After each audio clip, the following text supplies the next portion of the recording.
이번 이야기의 주인공은 선희 씨입니다. 그럼 선희 씨의 고민을 함께 들어보겠습니다. 안녕하세요. 저는 올해 60살 여성입니다. 제 인생은 초년에는 고생이 많았습니다. 어려운 집안 형편 때문에 먹고 사는 게 가장 큰 숙제였고, 부모님은 입 하나 덜 자며 저를 서둘러 결혼시켰습니다. 사랑보다는 경제적 안정이 우선이었던 결혼 생활. 그래도 덕분에 무탈하게 살았습니다. 아이들은 잘 자라서 각자 가정을 꾸렸고, 저는 그저 조용하고 평온한 노년을 맞이하는 줄 알았습니다. 그런데 최근 제 고민은 퇴직한 남편과 하루 종일 같이 있어야 한다는 것입니다. 남편은 저보다 7살이 많습니다. 안정된 직장에서 정년퇴직을 했고, 그래도 소일거리라도 한다며 몇 년 더 일했지만 결국 이제는 어디서도 써주는 곳이 없다며 집에만 있습니다. 처음엔 이해됐습니다. 그래, 평생 일만 했으니 이제 좀 쉬어야지. 그런데 아침부터 밤까지 TV만 보는 남편. 과거 활기찬 모습은 사라지고 이제는 TV를 뚫어져라 쳐다보는 멍청한 모습이 꼴도 보기 싫습니다. 그뿐만 아닙니다. 씻지도 않고 옷도 대충 걸친 채 하루 종일 집 안에서만 생활합니다. 깔끔 떠는 성격은 아니었지만 그렇다고 지저분한 성향도 아니었는데 처음에는 부지런하던 사람이 어느 순간에는 제대로 씻지도 않고 옷도 잘 갈아입으려고 하지 않았어. 그 모습을 보고 있자면 저절로 한숨이 나옵니다. 그리고 가끔 말을 걸면 그래 하고 건성으로 대답하고 그냥 매사에 시큰둥합니다. 남편은 현재의 생활을 처음에는 힘들어하더니 이제는 매우 만족해하는 것처럼 보입니다. 남편이 이 생활에 적응하고 만족도가 높아질수록 저는 반년이 지나니까 슬슬 짜증이 밀려옵니다. 아니, 아무리 그래도 사람이 하루 종일 소파에서 안 떨어질 수가 있어. 어느 날은 저도 모르게 소리를 빽질렀습니다. 그런데도 남편은 멍하니 제 얼굴을 보더니 다시 텔레비전만 봅니다. 답답해 죽으라는 것인지 저는 그날은 밤 늦도록 동네를 돌아다니면서 일부러 자정이 가까워서야 들어갔습니다. 그런데 더 분통 터지는 것은 천하태평 남편은 여전히 소파에서 흘러나오는 텔레비전 소리는 자장가 삼아 잠들어 있었다는 것입니다. 늘어진 러닝 셔츠를 입고 이런 날들이 며칠 지나고 도저히 안 되겠다 싶었어. 뜨개실을 파는 곳에 요즘 나가는 중입니다. 처음에는 남편이 심심할까봐 되도록 옆에서 같이 있어주려고 했는데 그것도 하루 이틀이지. 제 인내심은 반년 만에 바닥이 났나 봅니다. 집에만 있는 남편이 보기 싫어서 그럴 때마다 동네 한 바퀴라도 하면 숨통이 트일 것 같아서 돌아다니다가 발견한 곳이 이곳 뜨개질입니다. 예전에는 이곳에 있는 줄도 몰랐는데 계속 동네를 구석구석 돌아다니다 보니 발견한 곳입니다. 실을 사서 어릴 때 부모님께 조금 배웠던 뜨개질을 하면 답답한 속이 사라질까 하고 실을 사볼까 하고 들어간 집인데 막상 안으로 들어가니 겉에서 보던 것과 달리 구석구석 알차게 꾸며져 있었습니다. 눈치 빠른 주인은 세월의 경력 때문인지 금방 제 속을 읽기라도 한 마냥 답답할 땐 뜨개질도 좋아요 하면서 뜨개실을 권했습니다. 그리고 차 한 잔 마시라고 커피도 타주었습니다. 그 믹스 커피 한 잔에 왠지 모를 고마움에 가슴이 뭉클했습니다. 그러고 보니 다른 사람과 말한 지도 언제인지 남편이 집에 틀어박혀 있을 때부터 둘이서만 대화를 어쩌다 하다 보니 다른 사람과 이야기하는 것이 이렇게 재밌고 가슴 두근거리는 기쁨인가 하고 내심 놀랐습니다. 그렇게 그날은 실을 샀어. 집에 와서 뜨개를 시작했습니다. 그냥 목적이 있어서가 아니라 일단 뜨고 보자 하는 마음이었습니다.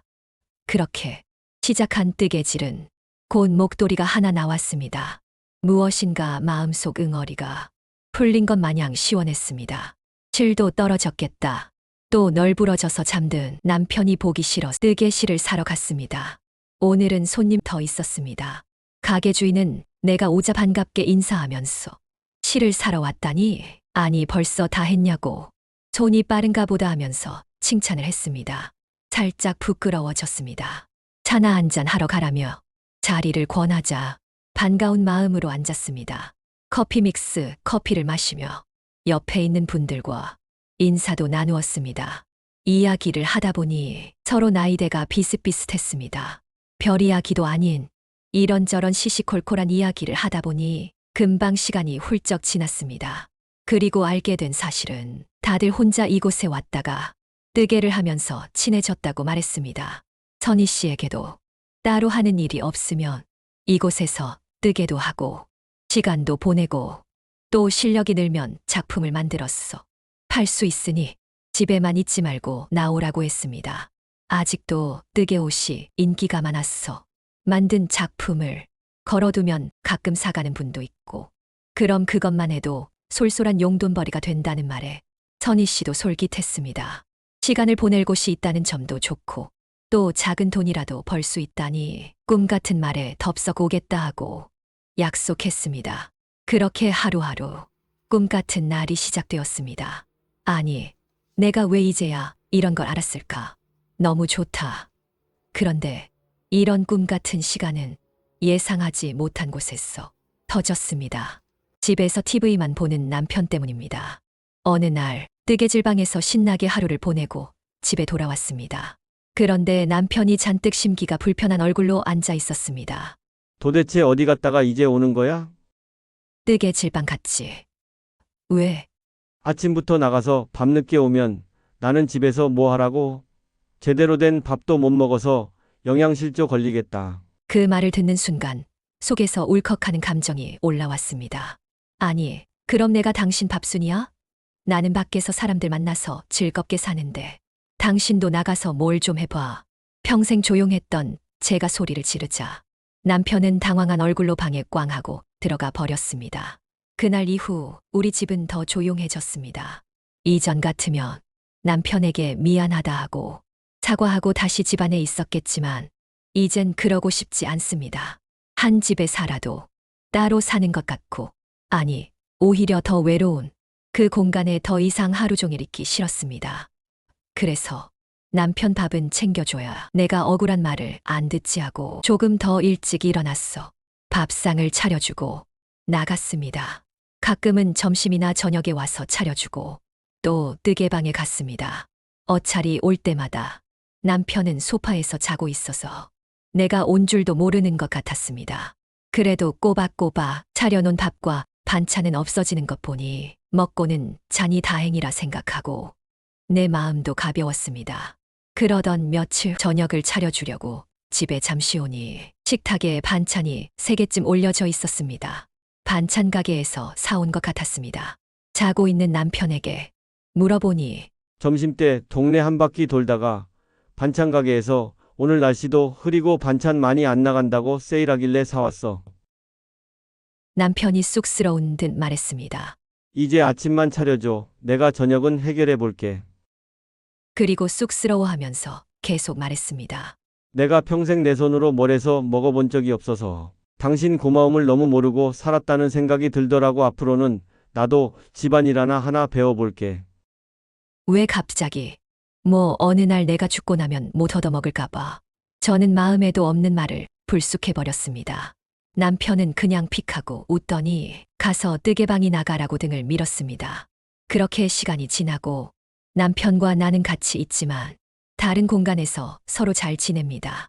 같은 집에 살지만 나는 아침은 정성스럽게 이것저것 해서 상을 차려두고 일찍 뜨개방을 나섭니다. 그리고 남편은 조금씩 다시 할 일을 찾거나 아니면 동네 산책이라도 하면서 움직이려고 합니다. 우리들은 이제 다시 과거처럼 돌아갈 수 없지만 지금 이 생활에 만족하며 지내고 있습니다. 부부도 각자의 삶이 필요합니다. 이 사연은 단순한 노후 생활 문제가 아닙니다. 부부도 각자의 시간이 필요하다는 이야기입니다. 배우자가 나가길 원한다면 먼저 내 생활을 만들어야 한다. 처음엔 남편만 집에 있어서 지겨웠지만 내가 먼저 밖에서 시간을 보내면서 남편도 변화했다.